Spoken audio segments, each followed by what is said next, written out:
Bordeaux attend encore d'officialiser sa première recrue pendant le mercato d'hiver avec la possibilité d'arrivée d'Adrien Silva. Les Girondins seront en train de boucler la venue de Raoul Bellanova. Est-ce que Florian, tu peux nous en dire plus sur ce joueur ? Oui, bah déjà, bon, c'est un jeune joueur, bon, parce qu'il est né il est né en 2000 tout simplement. Il est arrivé très tôt à Milanello, donc pour resituer un peu, Milanello, c'est un peu le centre de formation, c'est le camp d'entraînement de base du Milan. Donc il est arrivé à 16 ans, il a globalement, on va dire, connu la Primavera Rossonera, surtout notamment avec Gennaro Gattuso avant qu'il prenne en charge l'équipe première. Donc cette saison, il a effectué globalement, on va dire, 10 matchs de Primavera. Il a été 3 fois sur le banc cette saison avec l'équipe première, notamment contre la Juve. Il avait fait parler sur les réseaux sociaux parce qu'il avait fait un selfie notamment avec Cristiano Ronaldo à la fin du match.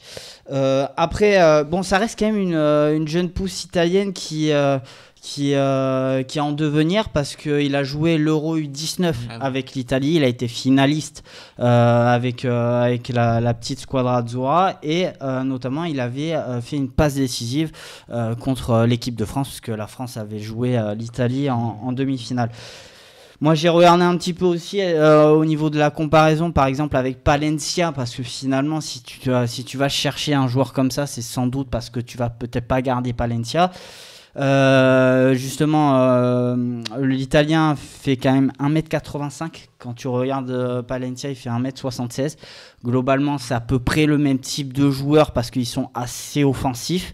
On annonce, enfin en Italie du moins pour eux, c'est surtout le futur de la sélection potentielle du moins, parce que bon, l'année dernière ils avaient recruté le Milan Andrea Conti de l'Atalanta.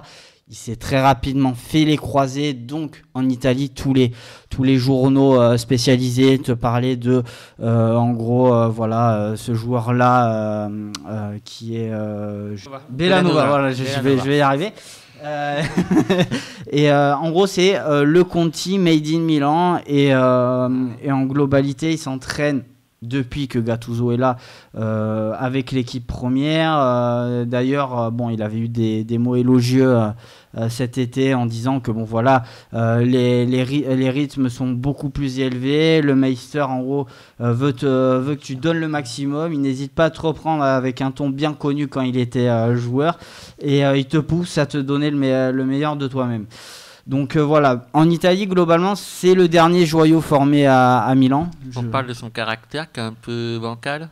Il est un peu bancal, mais bon, c'est Rino, tu pourras pas. C'est un Italien, malgré quoi. tout. Ouais, non, mais Rino, il est quand même. Rino Gattuso est assez prononcé, bon, de toute manière. Non, mais du joueur. Ah oui, le joueur. Ah, le joueur. Qui a un caractère un peu compliqué, à ce qui paraît.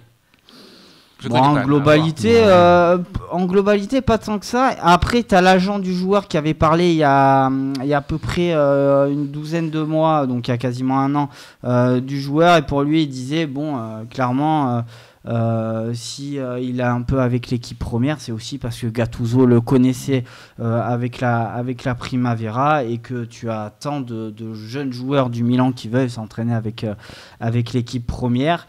Et donc du coup bon voilà, pour lui bon forcément c'est l'agent qui parle, il a de très belles caractéristiques pour évoluer au plus haut niveau, donc après on verra, mais il y avait quand même une équipe quand même comme Manchester City qui le suivait de très près, donc voilà.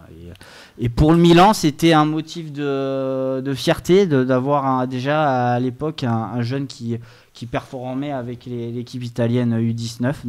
Mais pourquoi Milan ne fait pas confiance à ce joueur et préfère le vendre tout d'un coup ? Parce que tu as trop de joueurs. Tu as trop de joueurs sur les côtés, notamment comme je te l'ai signalé juste avant, Andrea Conti qui est vraiment, qui a prouvé au plus haut niveau. Et donc voilà. Après, tu as toujours le vieillissant, mais qui te sert toujours un peu Ignacio Abate, et tu as Calabria qui avait fait quand même 6 bons mois, moi j'estime, la saison dernière. Il avait marqué contre la Roma notamment.